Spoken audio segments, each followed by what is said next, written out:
This summer has been really beautiful.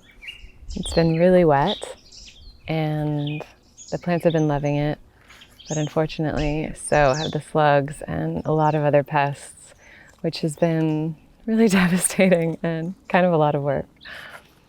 But we're still getting a lot of produce from the garden. I just wanted to kind of take you around the vegetable patch and sort of show you what's been going on. The tomatoes are about to ripen and there are tons of them. I think we learned a lot from last year, what we used the most and what we wanted more of. And one of the things that probably the thing that we ate the most last year was the tomatoes, and the sun gold tomatoes were our favorites. So I really went to town on the sun golds. I planted, I think I did 3 successive sowings of those just in case anything happened. So we have probably 20, 30 plants of the sun gold tomatoes. They're a really flavorful, sweet cherry tomato, really pretty orange color. And so those are gonna ripen soon, which will be really nice. And we got everything staked and ready early on. So that was a really good thing that we learned from last year, was just to have everything in place before they get too big. And we're kind of doing the stake and weave technique with those. The zucchini and the cucumbers were also ones that we absolutely loved last year.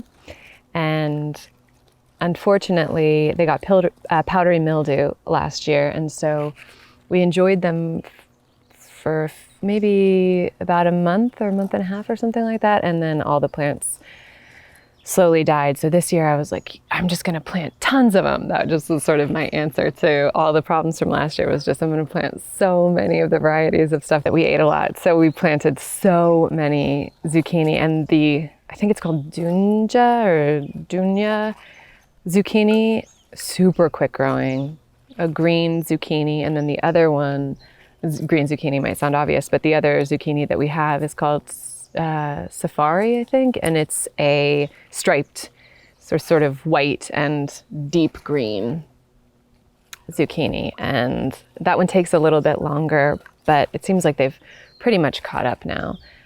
So yeah, we planted those and we're really excited about them. But over the last few days, we've really noticed that the squash bugs and squash beetles are just going to town on them. And so we've just been pulling off 10, 20 little zucchini every day. And they're just holes all the way through, rotting. I mean, it's really sad.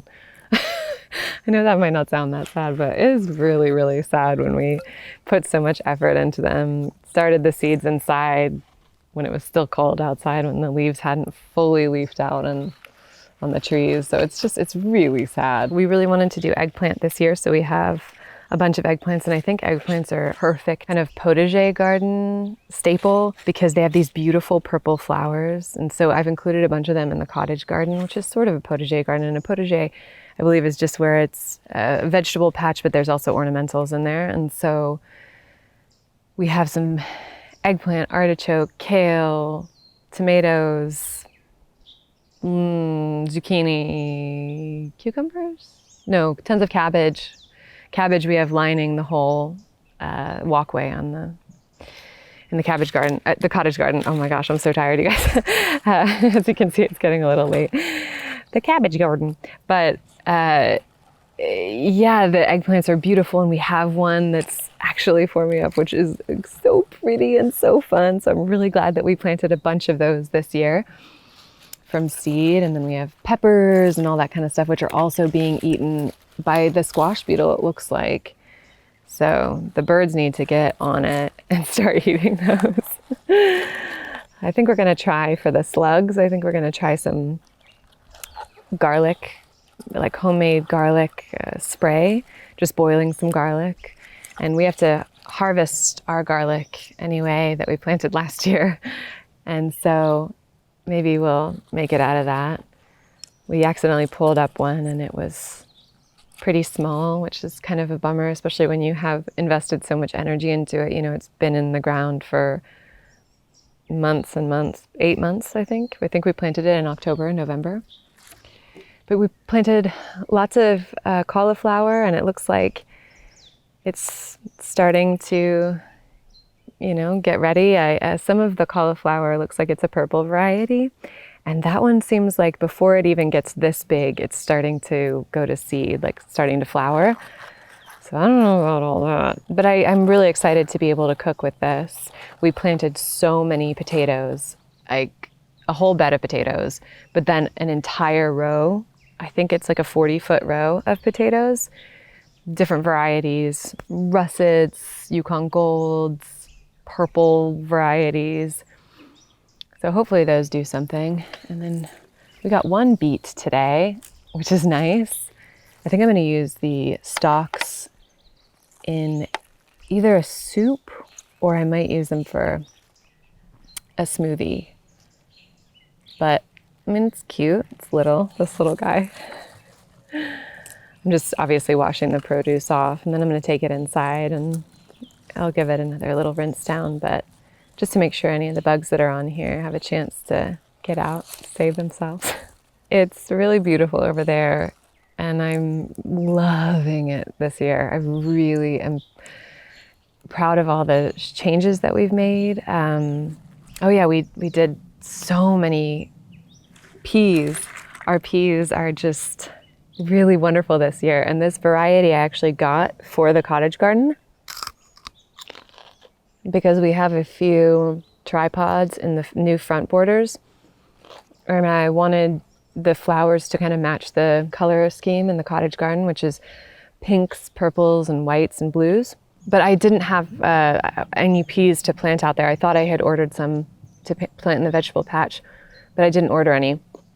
So when it was time to do that and I got it all kind of sorted and ready to plant, I realized that the only peas I had were the ones I was going to put in here.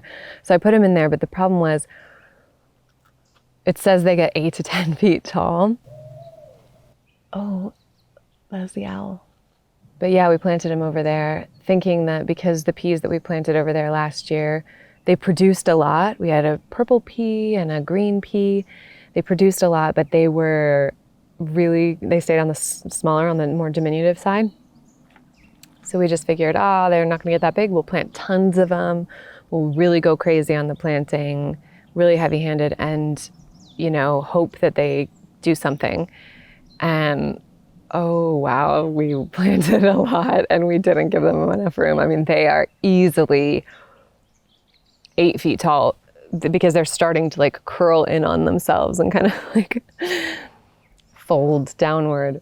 But they're beautiful, they're delicious. They're forming these really beautiful little peas inside. Let's taste one. Oh wow, that's so nice.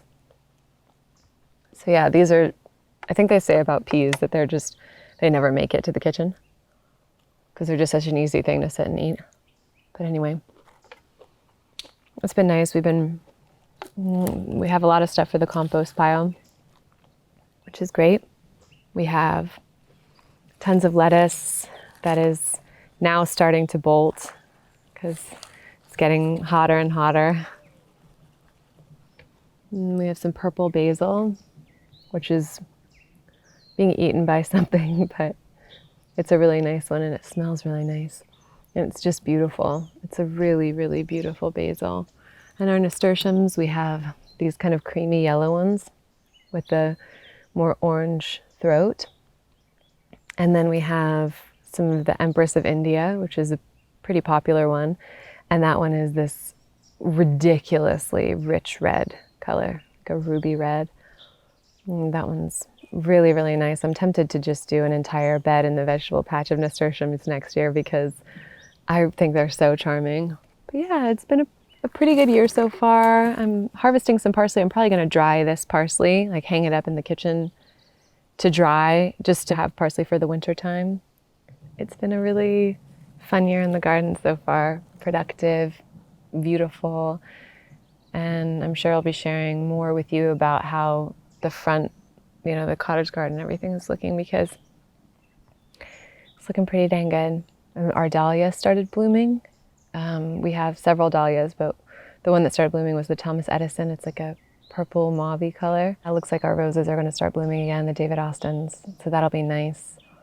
The phlox, which is here in the front that you can see, are going out of their first flush of bloom. I'm going to cut those back and hopefully they'll flush again. And then the echinacea here should start to bloom next, along with the sedum. So it's been really, really fun and I've been loving it. And thanks for joining me for this little peaceful day, evening, sunset, chill time in the garden. Okay, I'll see you again soon. Maybe I'll show you what I make with some of this produce. All right, bye.